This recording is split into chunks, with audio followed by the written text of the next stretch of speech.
फल माना। चले हृदय धरी कृपा निधाना। नेत्रों में आंसू आ गए कि मेरा जीवन सफल हो गया, क्योंकि भगवान के कार्य करने का आज दायित्व मुझे मिल रहा है। बस मेरा कार्य सुंदर है और मेरा जीवन भी सुंदर है। और याद रखना, सुंदर कांड में ही राम के कार्य का आदेश हनुमान जी को मिला है। इसलिए हनुमान जी ने कहा कि रामायण के जिस कांड में मुझे राम काज करने का आदेश मिला हो, वही मेरे लिए सुंदर कांड है। इसलिए हनुमान जी को सुंदर कांड प्रिय लगता है और सुनाया जाता है। क्यों? इसी कांड से रामकाज की शुरुआत हुई है।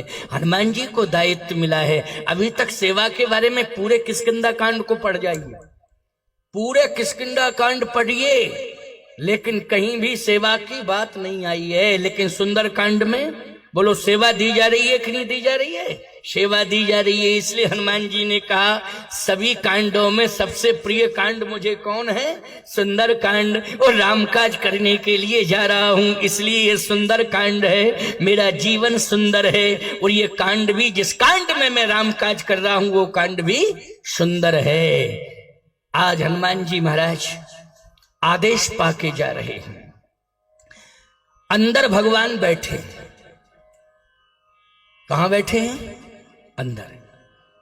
यही कही नाय सवन कहूं माथा, चले हरस ही धर रघुनाथा। हृदय में राम जी है।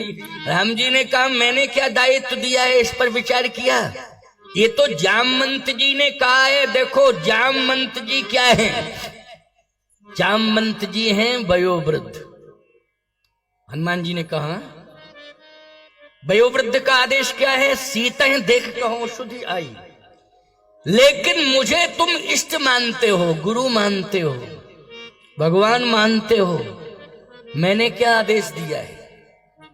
मैंने आदेश यही दिया है कि मुझे सीता का पता तो लग गया है, सीता कहां है ये जानकारी है, लेकिन सत्य तो यह है कि मुझे आवश्यकता है।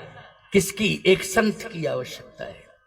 संत की आवश्यकता है। संत मत, कल चर्चा चली थी ना, कल जो लोग आए हैं प्रतिदिन कथा सुन रहे हैं उन्हें मालूम होगा है। नए तरीके से आज श्रोता बन के जो लोग आए हैं उनको ये पता ही नहीं होगा कल क्या कथा हुई थी, या सोशल मीडिया में ये प्रसारण चल रहा है यूट्यूब चैनल से, तो लोग सुन रहे होंगे तो पता होगा। लेकिन आइए मैं थोड़ा संकेत दे दूं, संत मत। और संत कौन है? विभीषण जी महाराज हैं संत, बोलो हैं कि नहीं? और भगवान राम को किसकी जरूरत है? भगवान राम को लंका पर विजय प्राप्त करने के लिए सीता की जरूरत नहीं है, संत की जरूरत। बोलो भाई, सीता की जरूरत नहीं है, संत की जरूरत है। और संत कौन है? विभीषण जी महाराज। भगवान ने अंदर ही अंदर उर प्रेरक रघुवंश विभूषण, भगवान ने अंदर ही अंदर प्रेरणा दी है कि जामवंत जी ने कहा, सीता देख कहूं सुधि आई। ये भी कार्य करना है, वृद्ध की बात मानना, लेकिन मैंने भी तो कुछ दायित्व तुम्हें दिया है, उस दायित्व को भी पूरा करना। संत मुझे मिल जाए, राम को संत मिल जाए तो मत चार राम के पास होंगे। कौन? सती के रूप में कौन है जो अयोध्या में तप कर रही है? परम सती उर्मिला। और परम सैनिक के रूप में कौन है? लक्ष्मण। और संत के रूप में, परम संत के रूप में हनुमंत तुम हो। लेकिन तीन ही तो रावण के पास हैं, विभीषण जैसा संत, सुलोचना जैसी सती और मेघनाथ जैसा सैनिक। इसलिए तीन तीन मत बराबर हैं, एक मत राम को चाहिए लंका का, वो है संत विभीषण। इसलिए विभीषण को ले आओ मेरे पास। विभीषण अगर मुझे मिल जाएगा तो निश्चित रूप से सफलता मिलेगी। हनुमान जी ने कहा कि माता जी का भी पता लाके दूंगा और विभीषण जी को भी लाऊंगा। भगवान ने कहा, लेकिन एक बात सुनो, विभीषण जी को दबाव में मत लाना, दबाव दे करके नहीं लाना है। सहज में ही विभीषण मुझे स्वीकार कर ले। अच्छा एक बात बताओ, परमात्मा के प्रति सहज समर्पण होना चाहिए कि नहीं होना चाहिए? कि उसमें कोई प्रयास करे, तब सहज समर्पण होना चाहिए। ध्यान से सुनो, माँ बाप के प्रति भी सहज समर्पण होना चाहिए। मोहल्ला वाले दबाव दें कि तुम माँ बाप को प्रणाम करो, मैं कह रहा हूं माँ बाप को प्रणाम, कोई मतलब नहीं है, कोई मतलब नहीं है। सहज ही समर्पण होना चाहिए। मेरे माँ बाप हैं, किसी से सिफारिश की जरूरत ही नहीं है। ऐसे ही गुरु के प्रति और परमात्मा के प्रति, माता पिता के प्रति सहज में ही समर्पण होना चाहिए। विभीषण संत है, मुझे चाहिए संत विभीषण, लेकिन सहज में ही मुझे स्वीकार कर ले। ऐसा नहीं कि कोई लोभ प्रलोभन दे करके उसे लाया जाए।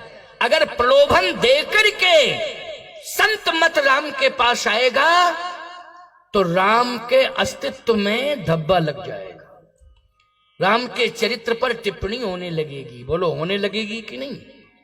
नहीं नहीं नहीं, कोई लोभ प्रलोभ नहीं होना चाहिए, सहज में ही।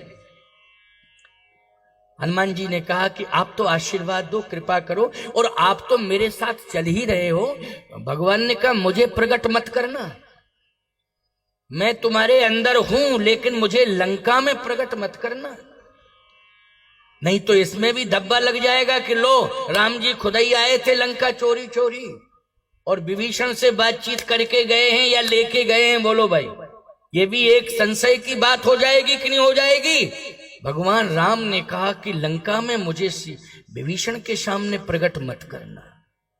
हनुमान जी ने कहा कि आवश्यकता पड़ी तो देखेंगे, नहीं तो कोई जरूरत ही नहीं है, आप तो अंदर रहो, अंदर रहो, कोई दिक्कत की बात नहीं है, मैं पूरा प्रयास करूंगा, आप मार्गदर्शन करते रहना। भगवान ने कहा ठीक। अब हनुमान जी चले साहब। जैसे ही चले तो यहां प्रमाण मिलता है कि हनुमान जी ने क्या किया लंका में पहुंचकर। मंदिर मंदिर प्रतिकर सोधा शोध। अच्छा एक बात बताओ भैया, किसकी खोज कर रहे हैं? मंदिर मंदिर प्रतिकर शोधा। जब संपाति ने कह दिया है कि अशोक वाटिका में सीता बैठी हैं, तो अशोक वाटिका तो सुनिश्चित जगह पर है, लेकिन मंदिर मंदिर प्रतिकर शोधा, हर मंदिर में हनुमान जी जा रहे हैं। अच्छा बोलो भाई, विभीषण संत है, संत को परा प्राप्त करने के लिए आप कहां जाएंगे? होटल में कि मंदिर में? बोलो भाई, मंदिर में जाएंगे कि होटल में घुस जाएंगे? महात्मा जी बैठे यहां, जरा बताओ। अब महात्मा जी रिमोट लाए, टीवी चला रहे होटल में, टोटल गड़बड़ है, समझ लेना, समझ लेना। महात्मा कहां मिलेगा? मैं एक बात कहता हूं, आपके घर में भी साधु ठहरा है, तो जिस कमरे में ठहरा है वो संत निवास हो गया है प्यारे। संत के रहने से वो क्या बन गया है? बोलो, संत निवास बन गया है। भले ही आपके घर के कमरे में ठहरा है, लेकिन जिसमें ठहरा है वो क्या है? संत निवास है। बोलो, है संत निवास की नहीं? घर नहीं है आपका, पूरा घर घर है, लेकिन जहां संत ठहरा है वो क्या है? संत निवास है। आप चित्रकूट जाओ, चित्रकूट जाओ और आप किसी होटल में पूछो जगतगुरु बैठे हैं कामदगिरि पीठाधीश्वर, अरे कामतानाथ जाओगे, वहां पूछोगे तब ना पता लगेगा कि अमेठी गए हैं कथा कहने के लिए, कि लखनऊ गए हैं, कि कानपुर गए हैं, किस जिले किस प्रांत में गए हैं, या आश्रम में पता लगेगा वहां से? बोलो, लगेगा आश्रम से कि नहीं? लेकिन चित्रकूट के किसी होटल या लॉज में घुस करके पूछो, ये उचित नहीं है। महाराज एक देवी ने तो सभा में खड़े होकर के कह दिया हम चित्रकूट गए थे, आप मिले ही नहीं हमको। मैंने कहा हाँ, हम बाहर रहते हैं, लेकिन तुमने पूछा था? बोले हाँ पूछा था। तो हमने कहा बताया नहीं? बोले कोई बताया ही नहीं किसी ने। तो हमने कहा कहाँ पूछा था तूने? कामतानाथ मंदिर। बोले कामतानाथ मंदिर नहीं गई मैं। फिर बोले मैं तो बस स्टैंड पर रही। हमने कहा मूंगफली बेचते हैं क्या बस स्टैंड पर? जो लोग बता देते और मैं मिल जाता। बस स्टैंड पर पूछ रही है और कह रही है चित्रकूट में नहीं मिले, पता ही नहीं चला। कामता नाथ मंदिर में जाके पूछती और पता लगाती तो निश्चित रूप से पता लगता कि स्वामी जी अमुक जगह पर हैं। ये बस स्टैंड और रेलवे स्टेशन इस तरह नहीं मिलते हैं। हनुमान जी ने बोलो मंदिर मंदिर प्रतिकर शोधा, मंदिर मंदिर किसकी खोज कर रहे हैं, जल्दी बोलो। विभीषण की खोज कर रहे हैं। लोग कहते हैं इतने मंदिर कहां से आ गए लंका में, लंका में इतने मंदिर आए कहां से, राक्षसों की नगरी है लंका, इतने मंदिर कहां से आ गए। मैं एक बात आपको बताऊं, सत्य कह रहा हूं आपसे, लंका समुद्र के किनारे बसाई गई है और लंका ये राक्षसों के लिए नहीं बनी थी। लंका तो कुबेर के लिए, कुबेर की लंका। अच्छा बोलो सबसे ज्यादा धन किसके पास है, जल्दी बोलो। कुबेर के पास है। और सबसे ज्यादा धन उस काल में कहां था, लंका में था। बोलो था कि नहीं। तो पूरा का पूरा कुबेर ने अपना खजाना लगा दिया, याद रखना। तो ये देवताओं के लिए लंका है और देवों के लिए और महादेव के लिए, दोनों के लिए, देव और महादेव। दैत्यों के लिए थोड़ी है। लेकिन दैत्यों ने तो अनाधिकार कब्जा कर लिया, अनधिकृत कब्जा कर लिया है। अनाधिकार चेष्टा, अनधिकृत रूप से कब्जा किया है। किसने किया है, दैत्यों ने। और नेतृत्व किसने किया है, रावण ने किया। मंदिर बहुत बने हैं लेकिन मूर्तियां रो रही हैं और राक्षस सो रहे हैं। आजकल मंदिरों पर अगर प्रबंधन कमजोर है तो गुंडों का कब्जा हो जाता है, गुंडों का कब्जा हो जाता है। इसलिए मैं कहना चाहता हूं कि इतना सुंदर वातावरण बना करके चलो मठ मंदिरों का कि जिसमें गुंडों का प्रवेश ही ना होने पावे। जितने भी भक्त हैं यदि पवित्र मन से समर्पित होकर के सेवा में लगे रहेंगे तो किसी भी अनाधिकारी की हिम्मत नहीं पड़ पाएगी कि मंदिर में दुर्व्यवस्था फैला दे और मंदिर में अतिक्रमण कर ले। मैं दावे के साथ इस बात को कह रहा हूं। लेकिन कहीं ना कहीं हमारी असावधानी के कारण, लापरवाही के कारण, लापरवाहियों के कारण मंदिर में अनधिकृत लोगों का कब्जा हो जाता है और वो लोग जो है धन के प्रेमी हो जाते हैं, प्रभु के प्रेमी नहीं रहते हैं। मूर्तियां तो रोती हैं। लेकिन मैं कहना चाहता हूं, इसलिए मैंने इस बात को कहा था कि एक राजा ऐसा हुआ है, जागरूक राजा, जिसने मंदिर के अस्तित्व को हर काल में, हर युग में, हर काल में अस्तित्व बना रहे, इसके लिए अपने जीवन काल में पूरा प्रबंध कर दिया था। वो थे टीकमगढ़ नरेश। उन्होंने कनक भवन, सुंदर सदन मिथिला और ओरछा राम राजा। बोलो आज प्रभाव में तीनों मंदिर हैं कि नहीं, तीनों मंदिर आज प्रभाव में हैं। किसी भी गुंडे का अतिक्रमण नहीं है, किसी भी अनाधिकारी का वहां हस्तक्षेप नहीं है। पूरी तरह से आज वर्तमान में वो तीनों राजा के जो आध्यात्मिक प्रतीक हैं वो सम्मान और स्वाभिमान से परिपूर्ण है, परिपूर्ण है। आज कौन ऐसा संत होगा जो अयोध्या जाए कनक भवन ना जाता हो? कौन ऐसा संत होगा जो जनकपुर जाए जानकी महल में न जावे? कौन ऐसा भक्त होगा जो ओरछा की यात्रा में न जाता हो, ओरछा की यात्रा न करता हो? अगर उसने तीर्थों में दर्शन का संकल्प लिया है, उसमें ओरछा को भी सुनिश्चित कर लिया है, ओरछा धाम को। इसलिए मैं कहना चाहता हूं कि एक बहुत ही सुंदर और दिव्य परमहंस आश्रम में ये दिव्य देवालय बन के तैयार हो गए हैं। अद्वितीय हैं, अनुपम हैं, आकर्षणीय हैं। और ऐसी बात नहीं, जिस मुहूर्त में देवताओं की प्रतिष्ठा हुई है वो मुहूर्त भी प्यारे इतना महत्वपूर्ण मुहूर्त था, क्योंकि स्वामी जी के नेतृत्व में प्राण प्रतिष्ठा हुई है कि मूर्तियां सदा जीवंत अवस्था में रहेंगी, अस्तित्व में रहेंगी। जो भी आप जब चाहेंगे मांगेंगे सब कुछ मिलेगा। लेकिन बस इतना ध्यान रखना पड़ेगा कि मूर्तियों का श्रृंगार, इनकी सेवा शुश्रूषा ये होती रहे और मूर्तियां सेवा के माध्यम से हंसती रहे। किसके माध्यम से? हंसती रहे। इसके लिए अगर इन देवताओं ने परम श्रेय दिया है अवधेश नारायण पांडे जी को, ये सौभाग्य मिला है और ये इन्होंने कीर्ति अमर कर दी है अपनी। लेकिन कल मैंने कहा था और आज भी मैं कह रहा हूं कि हमेशा हमेशा के लिए ऐसा प्रबंध कर दिया जाए कि उस धन से सेवा पूजा होती रहे और स्थायी रूप से धन सदा खजाने में बना रहे, बैंक में बना रहे, उसके ब्याज से सेवा पूजा होती रहे। अवधेश नारायण जी, भगवान ने तुम्हें बहुत सक्षम बनाया है और ठाकुर जी जान ना जाने तुम्हें क्या देने वाले हैं, अब क्या देने वाले हैं। और मैं तो कहता हूं कि कह निज मरम धर्म सब भाखा, जो जहीं लायक सो तहीं राखा। यही मर्म है धर्म का कि जो जिसके लायक हो, जितना सामर्थ्यवान हो, वो भी इसमें सहभागी और सहयोगी बने, वो भी सहभागी और सहयोगी बने सामर्थ्यानुसार।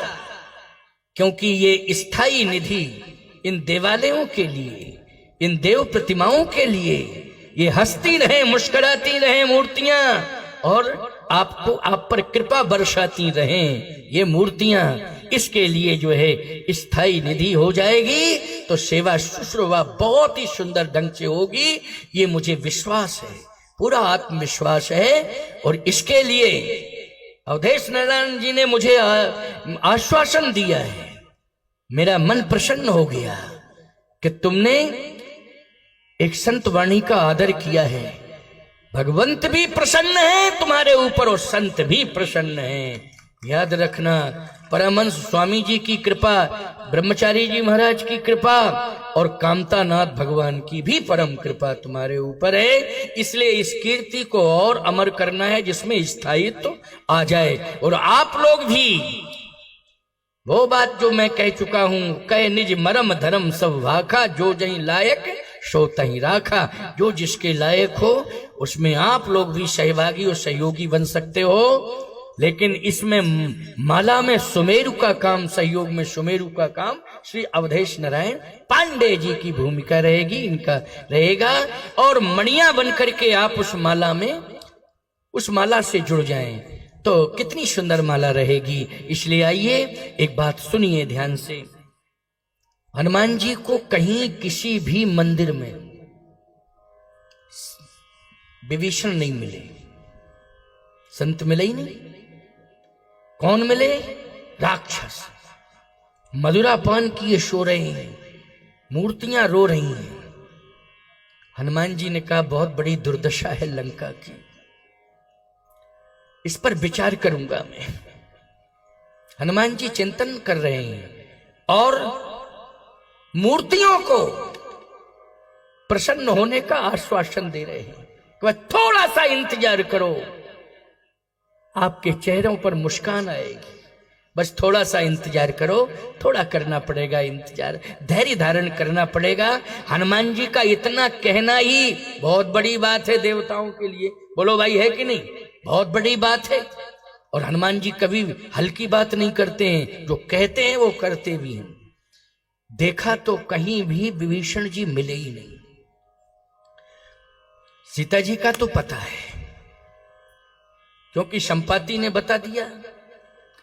अब विभीषण जी भी बता देंगे मिलेंगे तो, लेकिन बता तो पहले संपाति जी ने दिया।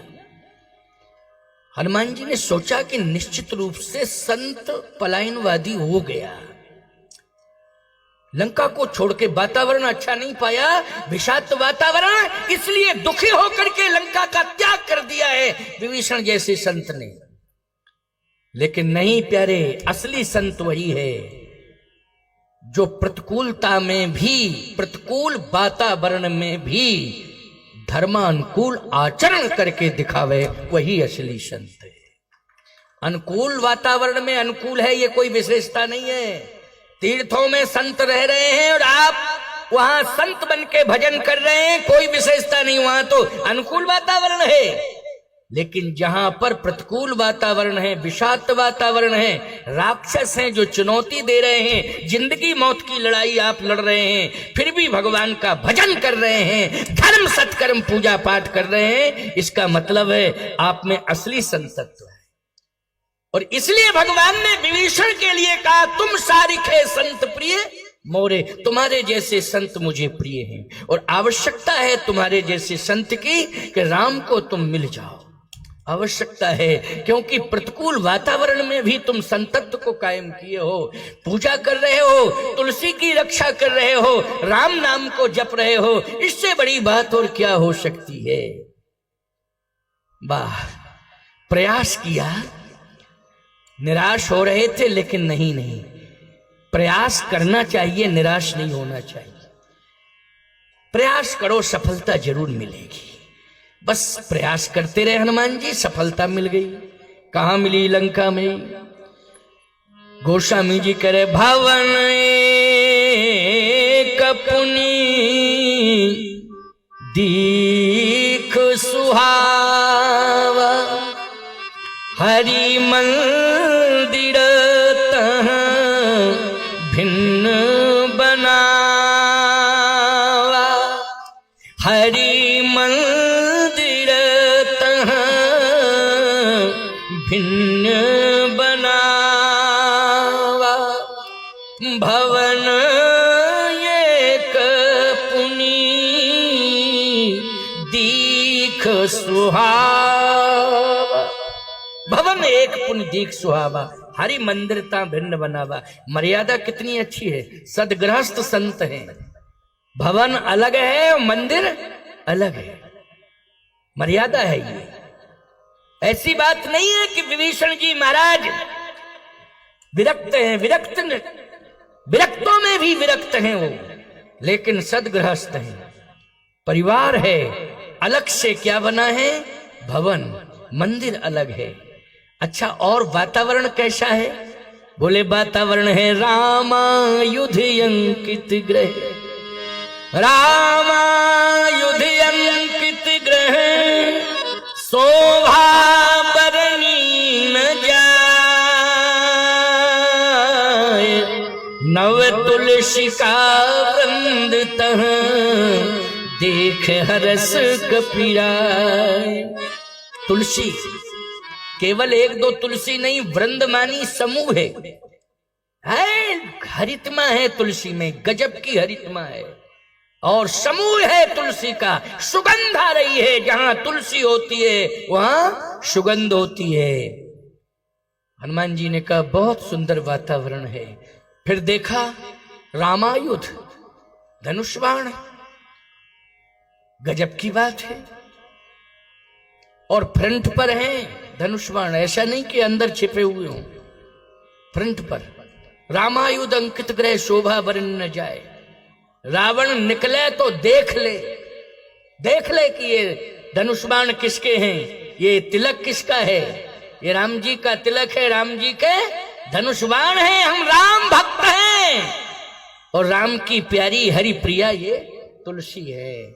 समझ गए हो कि नहीं? देख ले वो, ऐसा नहीं कि चोरी चोरी काम कर रहा हो, नहीं, देख ले रावण। हनुमान जी बहुत प्रभावित हुए। हनुमान जी ने कहा वाह, ये है असली संत, कितना हिम्मत वाला है। जैसे हनुमान जी थोड़ा सा और आगे बढ़े तो विभीषण जी सो रहे थे, लेकिन दीवाल से आवाज आ रही थी, दीवाल बोल रही थी श्री राम जय जय राम। दीवाल बोल रही थी श्री राम जय राम। जहां पर राम नाम जपा जाता है, राम नाम वहां गूंजता है प्यारे, दीवालें भी राम राम जपने लगती हैं, राम का नाम जपने लगती हैं।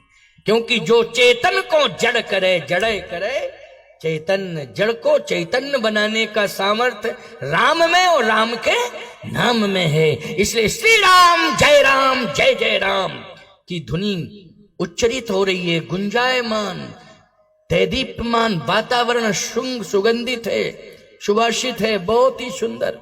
हनुमान जी ने कहा निश्चित रूप से विभीषण जी की साधना का प्रभाव दिखाई दे रहा है, भजन का प्रभाव दिखाई दे रहा है। और गौर से सुना तो सो रहे थे, लेकिन कंठ से श्री राम जय राम, श्री राम जय राम, राम राम कह के सोना तो श्वासाओं के साथ राम का नाम जुड़ जाता है। जितनी श्वासाएं निकलेगी ना सोते समय, वो सब राम नाम से जोड़ दी जाएंगी। सभी श्वासाओं में राम जी का नाम समाविष्ट हो जाता है। इसलिए राम राम राम राम कह के सोया करो। अच्छा उठा करो तो राम राम राम राम कह के उठा करो, जागा करो, इसमें कुछ नहीं बिगड़ेगा आपका। क्या बिगड़ जाएगा? राम राम राम राम राम राम कह के सो जाओ, राम राम राम राम राम राम राम राम कह के उठ जाओ। लेकिन पता नहीं क्या गड़बड़ी सड़बड़ी तुम लोगों में आ गई। दिन भर काम करते हो, थक जाते हो, और जब बिस्तर पर पहुंचते हो तो ये अपना हाथ आंख के नीचे लगा लेते हो और ऊपर आंखें करते हो। सुबह ये काम, फिर ये काम, ये काम, ये काम, ये काम, काम का चिंतन करते करते महाराज यही बात है ना, सही, और बस सो गए। राम राम राम राम कुछ कहा ही नहीं। सुबह जगे, अरे तभी जगते समय राम राम कह लो, नहीं, सुबह जगे, काम काम काम काम कहते सो गए, और सुबह जगे चाय चाय चाय चाय चाय चाय, अरे राम राम राम राम, चाय चाय चाय चाय मांगते फिर रहे हो। पूरे घर को हिला दिया तुमने, बोलो हिला दिया कि नहीं? चाय चाय चाय चाय। अच्छा सुबह जब न तुमने आंखों में पानी लगाया, न चेहरा धोया, न तुमने गिलास 2 गिलास पानी पिया, न मुख मंजन किया, कुछ भी नहीं किया, चाय पी, चाय चाय। अच्छा दिन भर तुम्हारा चाय चाय चाय चाय में व्यतीत हो, समझ गए? पूरा दिन भर चाय चाय चाय चाय, अशांति रही तुम्हारे जीवन में, सिस्टम पूरा फेल हो गया, संतुलन बिगड़ गया, क्रोध आ गया, हर बात पर चिड़चिड़ाने लगे हो। कोई बोले, पत्नी बोले, बच्चे बोले, बूढ़ा बोले, चुप रहो, बात मत किया करो, दिमाग खराब करते हो, दिमाग खराब करती है। ऐसे लग रहा है जैसे खरदूषण आ गया हो घर के अंदर। क्यों भाई? पूरा विरूपीकरण हो गया चेहरे का। कितना सुंदर चेहरा भगवान ने तुझे दिया है, तू इंसान है, इंसान से सुंदर ज्यादा कोई है 84 लाख योनियों में? बताओ भाई, हो तो शेर कितना बलवान होता है, लेकिन चेहरा, शेर का चेहरा देख लो, बलवान बहुत होता है। वीर तुम बड़े चलो, धीर तुम बड़े चलो, सामने पहाड़ो, सिंह की दहाड़ो, नाम सिंह ही का आया, सिंह की दहाड़ो। लेकिन चेहरा कैसा लगता है सिंह का? कभी मुस्कुराते हुए देखा तुमने सिंह को? लेकिन इंसान का चेहरा सौम्य है, सरल है, साज है, लेकिन तुम्हारी गलतियों के कारण आज तुम विरूपित हो गए हो। आज तुम ऐसे विवत स्वरूप में आ चुके हो कि कोई तुम्हारा चेहरा देखना पसंद नहीं करता है। इसलिए सावधानी से राम के नाम से जुड़ो, राम राम जपा करो, राम राम कह के सोया करो, राम राम कह के जागा करो, फिर देखो तुम्हारे चेहरे का सौंदर्य निखार आता रहेगा और निखरता रहेगा। इसलिए मैं कहना चाहता हूं, राम का नाम औषधि भी है, राम का नाम अमृत भी है, और राम का नाम मोक्ष का मार्ग प्रशस्त करने वाला मार्गदर्शक भी है। इसलिए इस प्रकार से हमें आज राम के नाम के प्रभाव को समझना चाहिए। विभीषण जी राम राम राम राम राम राम राम राम कह रहे, हनुमान जी ने कहा अब बहुत अच्छा रहा, क्योंकि संत की खोज में निकले, संत मिल गया, लेकिन संत मेरे पास कैसे आएगा? तो हनुमान जी ने कहा कि एक ही ताकत है, क्या? राम नाम की ताकत है। बोलो कौन सी ताकत है? राम। हनुमान जी महाराज भी राम राम राम राम राम। गोस्वामी जी कहते हैं, सुनत विभीषण उठते ही आए। विभीषण जी उठ के आ गए। राम नाम तो सुमरन कीना, हरस हृदय कपिस जन चीन्हा। यही सनहट करी हो पहचानी, साधु ते हो न कारज हानि। बस यही चिंतन चल रहा था, इतने में विभीषण जी महाराज आ गए। और जैसे विभीषण जी महाराज आए, देखा रात्रि का समय है। समय कौन सा है बोलो भाई? रात्रि का समय है। मैं आपसे एक बात कहना चाहता हूं, लंका अति संवेदनशील है कि नहीं? है कि नहीं? जैसे समाज में गुंडे बढ़ जाएं तो रात्रि में निकलना मुश्किल पड़ जाता है और लोग दरवाजा नहीं खोलते हैं, बाहर नहीं निकलते हैं। क्यों? पता नहीं कौन सी घटना घट जाए, असामाजिक तत्व घूमते फिर रहे हैं। लेकिन विभीषण जी महाराज, राम राम राम राम जब कानों में शब्द पड़ा तो इतना बड़ा प्रभाव है कि राम नाम ने भय मुक्त कर दिया है। भय मुक्त कर दिया, भय चला गया। किसने भय मुक्त किया है? राम नाम। भक्त प्रहलाद को भय मुक्त किसने किया था? बोलो। राम नाम ने किया था भय मुक्त। नहीं तो इतना भय दिखाया गया तो प्रहलाद को, प्रहलाद जी कितना भय किसी को नहीं दिखाया गया। लेकिन राम नाम जपते थे तो राम नाम ने भय मुक्त कर दिया ना प्रहलाद जी को। विभीषण जी को भय मुक्त किसने किया है लंका में? राम नाम ने किया है। विभीषण जी निकल के आ गए और जैसे ही निकल के आए तो याद रखना, स्वभाव संत का पकड़ो। श्री रघुवीर कृपालु कृपाते संत स्वभाव गहूं। तुलसीदास जी महाराज कह रहे हैं संत का स्वभाव, संत का स्वभाव होना चाहिए। संत का स्वभाव क्या है? तुम्हारे दरवाजे पर कोई आ जाए तो ये जरूर पूछो कोई कष्ट तो नहीं हुआ आने में। ये जरूर पूछो कि कोई कष्ट तो नहीं हुआ है, बैठो, इतना पूछो। ये धर्म कहता है। विभीषण जी ने यही पूछा है। करी प्रणाम, पहला पद है करी प्रणाम से शुरुआत हुई। निकल के आए, रात्रि का समय है, बिल्कुल वातावरण शांत है। करी प्रणाम,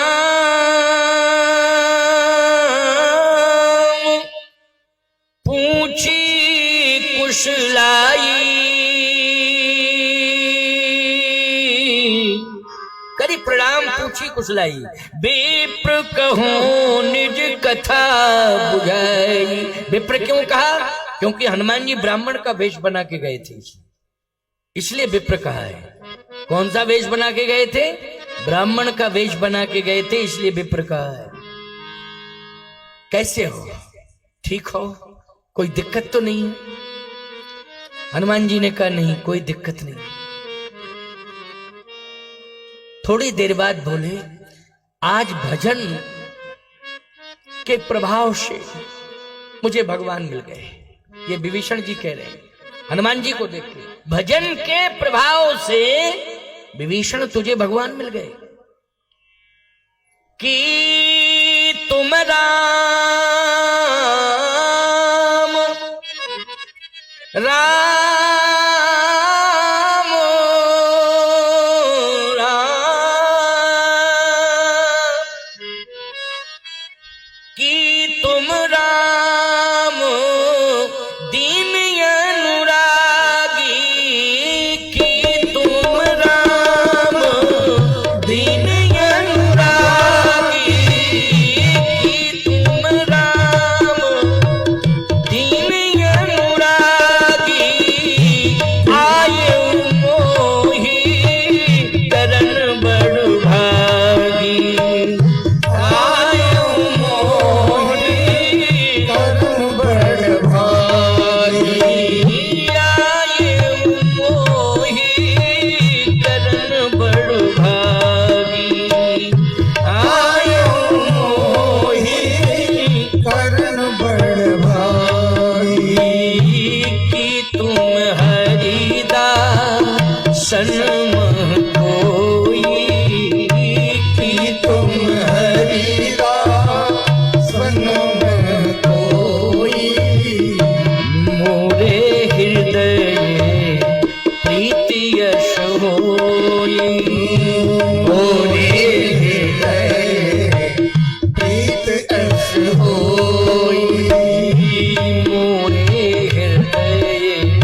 आप राम हैं, भेष बदल के आए, राम का दर्शन मुझे मिल गया, राम का नाम जपते जपते जपते जपते राम दर्शन हो गया। यही राम मंत्र का प्रभाव है। राम मंत्र जपते जपते, राम का नाम जपते जपते एक दिन राम का दर्शन हो जाता है, राम का साक्षात्कार हो जाता है। ये राम नाम जपने का प्रभाव है। आज राम मिल गए।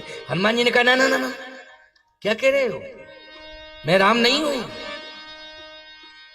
हनुमान जी महाराज ने तुरंत कहा कि राम नहीं हूं मैं, भ्रमित मत होना। विभीषण जी ने कहा तो आप राम के दास हैं कि तुम हरिदासन में कोई, आप राम के दास हैं। हनुमान जी ने कहा मैं राम का दास भी नहीं। फिर आप कौन हैं? मैं श्री राम के दासों का दास, दासानुदास हनुमान, दासानुदास। बोलो ये समर्पण की पराकाष्ठा है कि नहीं? दासानुदास कह रहे हैं हनुमान जी अपने को। इसलिए मैं कहना चाहता हूं हनुमान जी जैसा बलवान महान आज अपने को दासानुदास कह रहा है। आप कहां खोए हो, कहां बैठे हो, कहां क्या सोच रहे हो? अपने विचारों में परिवर्तन करो, अपने को दासानुदास की कोटि में लाओ। किसमें? दासानुदास की कोटि में लाओ। ये अभिमान बंद करो, धन का अभिमान, बल का अभिमान, पद का अभिमान, ये सब अभिमान दूर करो। केवल हनुमान की शरण में चले जाओ और दासानुदास बन जाओ। जीवन सफल हो जाएगा, जीवन धन धन हो जाएगा, जीवन कृत कृत हो जाएगा। विभीषण जी ने कहा कि मुझे विश्वास है क्या कि अब मुझे राम मिल जाएंगे। हनुमान जी मन ही मन सोच रहे काम बन गया, हमारा काम बन गया।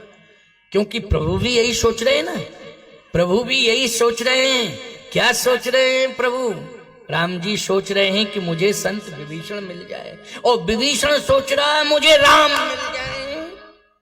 क्यों भाई? विभीषण क्या सोच रहा है? मुझे राम मिल जाए। और राम जी क्या सोच रहे हैं? मुझे विभीषण मिल जाए।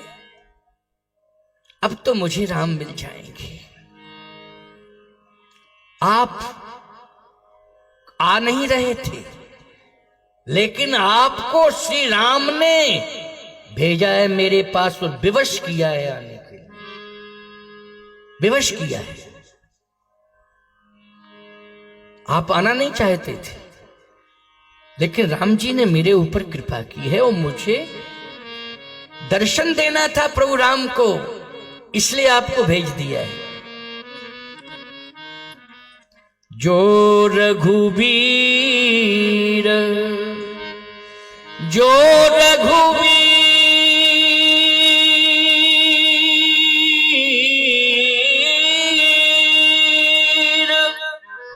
अनुग्रह कीन्हा, तो तुम मोहि दरस हट दीना, दरस हट दीना। आपने जबरदस्ती मुझे दर्शन दिया है, क्योंकि भगवान राम ने विवश कर दिया आपको, मेरे पास भेजा है। और भेजा था कि नहीं भेजा था? बोलो। हनुमान जी को किसके पास भेजा था? जल्दी बोलो। विभीषण जी के पास। इसलिए मेरे जीवन में एक कमी है, क्या? कि मुझे जानकी माता का दर्शन तो मिल गया, लेकिन परम पिता प्रभु राम का दर्शन नहीं मिला।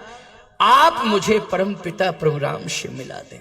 हनुमान जी बोले एक कमी हमारे जीवन में भी है, हमें परम पिता मिल गया लेकिन जगत माता नहीं मिली, तो आप मुझे जगत माता से मिला दो, हम परम पिता से मिला देंगे, दोनों की कमी पूरी हो जाएगी। है ना? कितनी बढ़िया ये मणिकांचन योग कहते हैं इसको।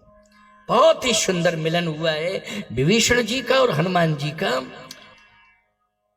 तब हनुमंत कहा सुन भ्राता, देखी चहो जानकी माता। पहले मुझे माता जी का दर्शन मिल जाए, और आप चाहोगे तभी, बिना आपके प्रयास के। एक बात बतावें, दोनों ही संत हैं। संत विभीषण संत हनुमंत को जानकी माता से मिलाते हैं, और श्री हनुमंत जैसे संत, विभीषण जैसे संत को परम पिता प्रभु राम से मिलाते हैं। बोलो भाई, आखिर दोनों संत एक दूसरे के पूरक हो गए कि नहीं हो गए? दोनों संत क्या हो गए? एक दूसरे के पूरक हो गए। इसलिए तब हनुमंत कहा सुन भ्राता, और देखी चहो जानकी माता, देखी चहो जानकी माता, जुगुत विभीषण सकल सुनाई। इसमें भी रहस्य है, जरा सुनिए। देखी चहो जानकी माता, विभीषण जी ने कहा जानकी माता लंका में है और जानकी माता अशोक वाटिका में है, लेकिन जिस वाटिका में जानकी माता है उस वाटिका में पुरुषों का प्रवेश नहीं है, केवल महिलाओं का प्रवेश है। और पुरुषों में केवल रावण जा सकता है, वो स्वतंत्र है, क्योंकि उसने संविधान बनाया है। उसमें एक कंडिका ऐसी सुरक्षित कर रखी है संविधान में, कंडिकाएं होती है ना महाराज, ये तो महाराज संविधान बनाने में वकीलों को फेल कर देते हैं श्री ब्रह्मचारी जी महाराज। हाँ, वकील इनसे सलाह लेते हैं कि किस तरह से सिस्टम बनाया जाए। गजब की ऊर्जा है महाराज के पास। याद रख, हमारे कामतगिर का जब ट्रस्ट बना था ना, तो उसमें सबसे बड़ा परामर्श हमारे बाबा जी ने, बाबा गुरु ने महाराज से लिया था। श्री स्वामी हरिचेतन ब्रह्मचारी जी के द्वारा ही कामतानाथ प्रमुख द्वारका ट्रस्ट बना था। इनके विचार विमर्श, मैं व्यासपीठ पर बैठ के कोई बात झूठ थोड़ी कह रहा हूं, शक्ति बोलता हूं। और आपका नाम सबसे पहले है उसमें, हमारे प्रमुख द्वार में। इसलिए रावण ने बनाया संविधान, उसमें एक कंडिका ऐसी पड़ी हुई है कि जिसमें प्रवेश केवल पुरुषों में रावण का होगा और किसी का नहीं होगा, बाकी सब महिलाएं ही जाएंगी। किसमें? अशोक वाटिका में। अब विभीषण जी बोले कि मुसीबत इस बात की है कि आप उसमें प्रवेश नहीं कर सकते हो। हनुमान जी ने कहा प्रवेश नहीं कर सकता हूं, क्यों? पुरुष हैं। हनुमान जी ने कहा सुनो, पुरुषों का प्रवेश वर्जित है, लेकिन बंदर का तो नहीं है वर्जित। और बानराणाम धीशम, हनुमान जी ने अपना मूल स्वरूप दिखाया। विभीषण जी बोले बंदर के लिए कोई कानून नहीं बना है, बंदर सर्व स्वतंत्र है। अच्छा एक बात बताओ, किसी भी अदालत में बंदर ने करोड़ों का नुकसान कर दिया हो, मैं आपको एक बात बताऊं, चित्रकूट की घटना में सत्य सुना रहा हूं, सुनिए जरा, सुनते जाओ। ये संस्मरण साधारण नहीं है। ये जो घटनाएं घटी हैं उनमें सत्यता है, जिसको मैं आज इस मंच से बता रहा हूं आपको। एक कामतानाथ जी की सेवा में रहता था महाराज, उसने जो है कामतानाथ जी के मंदिर की चोरी की। सुनिए बात को। और इस हिसाब से सफाई से चोरी की कि फालतू के लोग पकड़े हो पकड़े ही ना। कितनी सफाई से चोरी की। कामतानाथ जी के प्रवेश द्वार पर हनुमान जी बगल में बैठे, और एक दिन वो धूप लेने के चक्कर में, चूंकि जनवरी का महीना था, धूप लेने के चक्कर में हनुमान जी जहां पर कॉर्नर पे वहीं बैठ गया ऊपर धूप लेने के चक्कर में। 1 कुंटल का बंदर आया, 1.5 कुंटल का, और जैसे ही बंदर आया उसने ऐसा धक्का दिया कि सिर के बल गिरा, वहीं प्राण निकल गए। अच्छा अब बताओ, जब पुलिस आई देखा, बोले अपराध किसने किया, तो लोगों ने कहा बंदर ने। अब टीआई बोला आप कौन सा केस बना दूं? बंदर ने धक्का मारा, अब कौन सा केस बना दूं, मेरी समझ में नहीं आ रहा है। बोलो भाई, अपराध बंदर के द्वारा हुआ है, लेकिन क्या उससे कोई सजा सुनाई जा सकती है? क्या बंदर को अरेस्ट किया जा सकता है? किस जज की हिम्मत है कि कटघरे में खड़ा करके सजा सुनावे? क्यों भाई, किसकी हिम्मत है? मैं कहता हूं हनुमान जी का रूप देख करके, बानराकृति देख करके दस्कंदर के बंधन भय ढीले। रावण जो कपड़ा पहने था वो सब नीचे गिर गए। समझ रहे हो कि नहीं? जो चला दशानन डोला धरनी, चलता है तो पृथ्वी कांपती है। जिसके चलने से रावण आवत सुनो सकोहा, देवन तके मेरु गिर खोहा।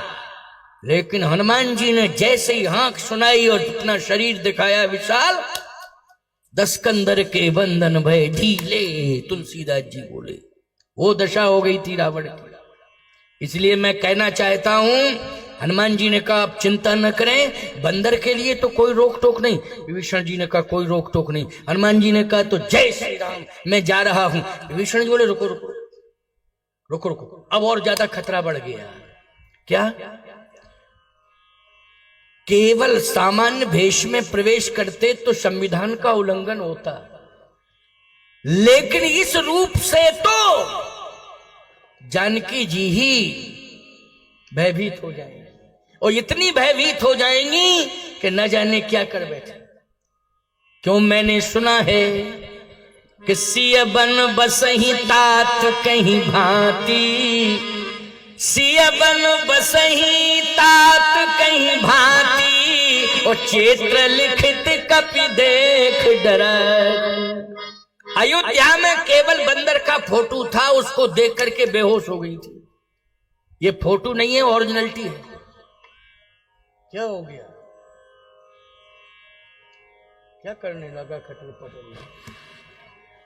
ढीला हो गया। ओह, सिंहासन का छत्र ढीला हो गया यहाँ, क्योंकि हनुमान जी का चरित्र चल रहा है। किसका चरित्र चल रहा है? रावण के बंधन ढीले हो गए, हमारे सिंहासन का छत्र ही ढीला हो गया। देखो, प्रत्यक्ष को प्रमाण की जरूरत नहीं है, हैं? वो तो ये संभालने वाला संभाल रहा था, नहीं छत्र ही सिर पे आ जाता है। देखो संभाल लिया, बहुत अच्छा किया। समस्या इस बात की है कि इस रूप को देख करके, वास्तविक स्वरूप को देख करके सीता जी की क्या स्थिति होगी। माता सीता घबरा जाएंगी। हनुमान जी ने कहा तो अब क्या करूं मैं? गोस्वामी जी कहते युक्ति विभीषण सकल सुनाई। युक्ति बताई। क्या युक्ति बताई? इसलिए कहता हूं कि रामायण के मर्म को समझने की कोशिश करो। गुरुमुखी परंपरा से ही रामायण के मर्म को समझा जा सकता है, और कोई विकल्प नहीं है।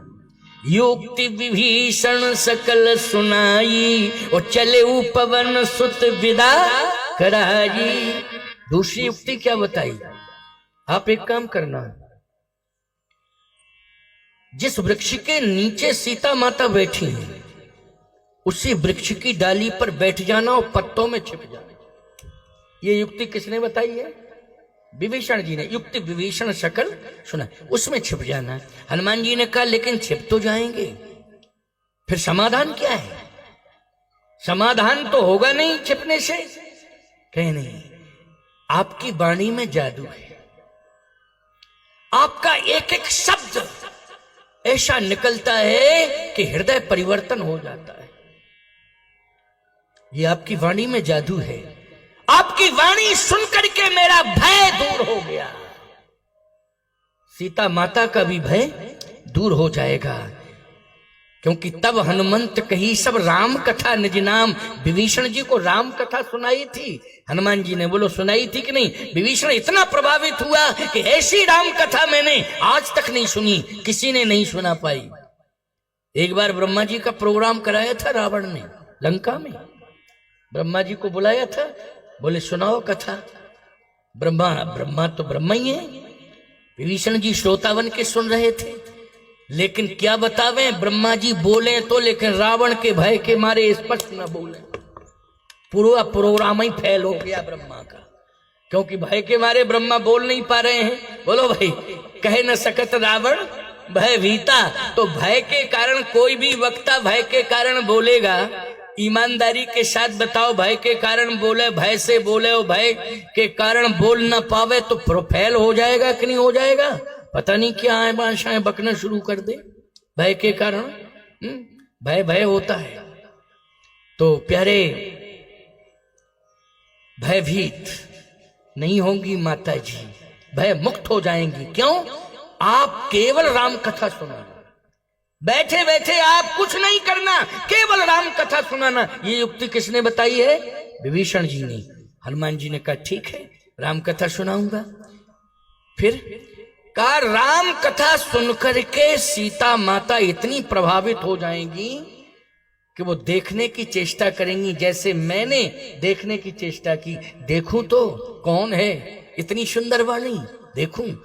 ऐसे ही माता जी भी जब वो कहें कि सुंदर कथा सुनाने वाले तुम छिपे क्यों हो, मेरे सामने आ जाओ, तो आप छिपाना नहीं, स्पष्ट कह देना माता जी कथा ही कथा सुंदर है, सुनाने वाला तो बंदर है। स्पष्ट बोल देना, कोई दिक्कत की बात नहीं। स्पष्ट कि सुनाने वाला क्या है?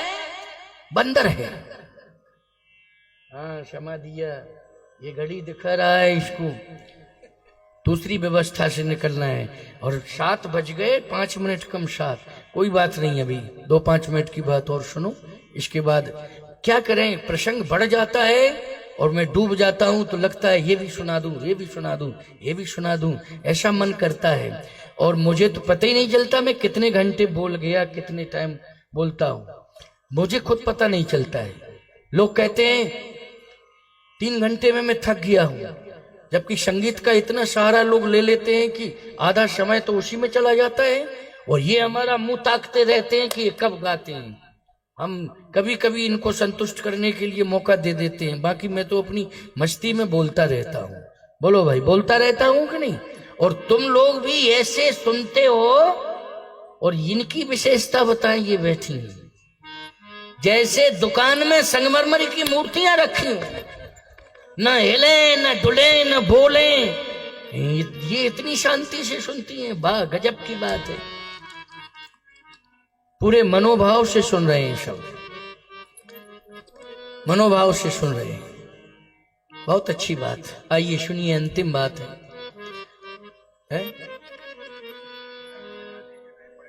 हाँ हाँ हाँ, सही बात है। हनुमान जी को भी मिला नहीं है राम जी से। विभीषण तो मिल ही जाएंगे, हनुमान जी का मिलाना जरूरी है, क्योंकि गए फिर लौट के ना आए तो लोग यही कहेंगे अंगद से बदतर निकले। अंगद ने तो कम से कम कह दिया था कि ये संशय कछु फिरती वाला, इन्होंने तो कुछ नहीं कहा, चले गए और फिर लौट के नहीं आए। तो हनुमान जी महाराज को हम जरूर पहुंचाएंगे। 5 मिनट में थोड़ा हवाई सर्वे करना पड़ेगा, थोड़ा सा कर दूंगा हवाई सर्वे, कोई दिक्कत की बात नहीं है। और ये बाकी लोग तो सभी साधन से जाएंगे। ये जो समाधिया जी है ना, इनको जो है कोई ट्रेन प्रतापगढ़ से चलती है और वो झांसी की ओर जाती है, वो अमेठी में उसका टाइम निश्चित है, तो उस वजह से ये थोड़ा बार बार कोई बात नहीं। अगर मैं ज्यादा बढ़ भी जाऊं तो तुम चले जाना है, कोई ऐसी बात ही नहीं है। क्यों भाई, हम खुद जो है स्वयं में हर वाद्य यंत्र बन जाते हैं, बांसुरी, सितार, गिटार, हारमोनियम सब। क्यों महाराज, कुछ याद आता है सितार गिटार का? क्या किसी को लगता है कि बजना चाहिए, ये भी होना चाहिए? बोलते हैं तो लोग उसी में आनंद ले लेते हैं, कोई दिक्कत की बात नहीं। आइए सुनिए जरा मेरी बात को। अंतिम बात है, कहा आप तो स्पष्ट बता देना कि कथा ही सुंदर है लेकिन सुनाने वाला बंदर है। हनुमान जी ने कहा बहुत अच्छी युक्ति बताई। युक्ति विभीषण सकल सुनाई, चले पवन सुत विदा कराई। युक्ति विभीषण जी ने बताई। और जैसे हनुमान जी पहुंचे अशोक वाटिका के सामने, तो सबसे पहले तो रोने लगे। दूर से देख रहे, अंधेरा है, रात्रि का समय, रावण आया था, मसाल लेके आया था, लेकिन हनुमान जी महाराज, अंधेरा है लेकिन माता जी का दर्शन कैसे हुआ? और वो भी आंसुओं को देख लिया। अंधेरे में आंसू निकल रहे हैं, कैसे अंदाज लगेगा? प्रकाश में भी पास में जाओगे तब आंसुओं का पता लगेगा। दूर से कोई बैठा बैठा रो रहा है तो प्रकाश में पता नहीं चलेगा। लेकिन याद रखना, सीता माता के आंसू हनुमान जी देख लिए, आंसुओं को देख लिया। कैसे देख लिया है, सुनिए मेरी बात। सीता जी नाम पाहरू दिवस, ध्यान तुम्हार कपाट, लोचन निज पद जंत्रित, प्राण जाहि कहीं बात। ये तो प्राण रक्षा के लिए दोहा लिखा है, लेकिन प्रकाश वाला दोहा कौन है? गोस्वामी जी कहते हैं कृष्ण तन शीस जटाइक बैनी, और जपत हृदय रघुपति गुण श्रेणी। राम राम भगवान के नाम का, राम नाम का जप कर रही थी सीता जी, तो बोलो राम नाम मणिदीप धर जी है देहरी द्वार। राम नाम जहां जपा जाता है वहां अंधकार नहीं रहता है, वहां प्रकाश आ जाता है। इसलिए राम नाम का प्रकाश वहां है। हनुमान जी देख लिए, मां की आंखों से आंसू निकल रहे हैं। कृष्ण तन शीस जटाइक बैनी, जपत हृदय रघुपति गुण श्रेणी। हनुमान जी महाराज कृष्ण शीश, दुबला पतला शरीर है, परम दुखी भा पवन सुत देख जानकी दीन। परम दुखी भा पवन सुत, दुखी नहीं परम दुखी हुए हनुमान। लेकिन फिर विभीषण की बात याद आ गई, और जैसे विभीषण जी की बात याद आई, युक्ति बताई थी अब मुझे विलंब नहीं करना चाहिए। इसलिए हनुमान जी ने एक ऐसी छलांग लगाई कि वृक्ष का पत्ता भी नहीं हिला, वृक्ष का पत्ता भी नहीं हिला, और हनुमान जी वृक्ष की डाली पर बैठ गए, पत्तों में छिप गए। तरु पल्लव मह रहा लुकाई, करे विचार करो का भाई। हनुमान जी विचार कर रहे थे, विचार करते करते इतने में रावण आ गया। तहीं अवसर रावण तहीं आवा, संग नारी बहु किए बनावा, बहु विधि खल सीतै समझावा, शाम दाम भय भेद दिखावा। साम दाम चार नीतियां होती हैं, दंड और भेद। शाम दाम दंड भेद, ये चार प्रकार की नीतियां। चारों प्रकार की नीतियों से सीता जी को प्रभावित करना चाह रावण, लेकिन सीता जी प्रभावित नहीं हुई। रावण से क्या बोली? हनुमान जी सुन रहे हैं, रावण से कह रही हैं क्या? रावण तृणधर ओट कहत बैदेही, सुमिर यमदपति पदम सनेही, सुन दस मुख खद्दोत प्रकाशा, और कबहू की नलिनी करे विकासा। असमन समुझ कहती जानकी, खल सुध नहीं रघुवीर बान की। सठ सून्यू हरियाणु मोही, अधम लज्ज लाज नहीं है निलज्ज। तुझे लज्जा नहीं लग रही है? निलज्ज निलज्ज निलज्ज। रावण ने कहा मुझसे निलज्ज कह रही हो? कृपाण निकाली हो, दौड़ा। विभीषण जी महाराज ने युक्ति बताई थी। हनुमान जी महाराज बैठे बैठे सोच रहे कि लेकिन ये नहीं बताया था कि रावण आएगा, ये नहीं बताया था विभीषण ने कि रावण आएगा, लेकिन आ गया रावण और कृपाण निकाल रहा है। हनुमान जी ने सोचा कि अब तो मुझे सामने आना ही पड़ेगा। लेकिन इतने में मंदोदरी आई और मंदोदरी ने हाथ पकड़ लिया रावण का। रखो,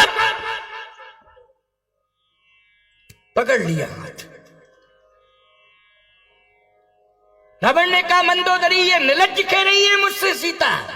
मंदोदरी ने कहा सीता जी निलज्ज कह रही हैं, लेकिन मैं भी कह रही हूं निलज्ज निलज्ज निलज्ज। तेरे समान कोई निलज्ज नहीं। पत्नी को तूने दांव पे लगा दिया और महारानी की जगह नौकरानी बनाने की घोषणा कर दी कि सीता तुम्हें महारानी बनाऊंगा और मंदोदरी को नौकरानी। निलज्ज हो तुम। और एक हाथ से रावण का कृपाण पकड़ लिया और दूसरे हाथ से सीता जी का चरण पकड़ लिया।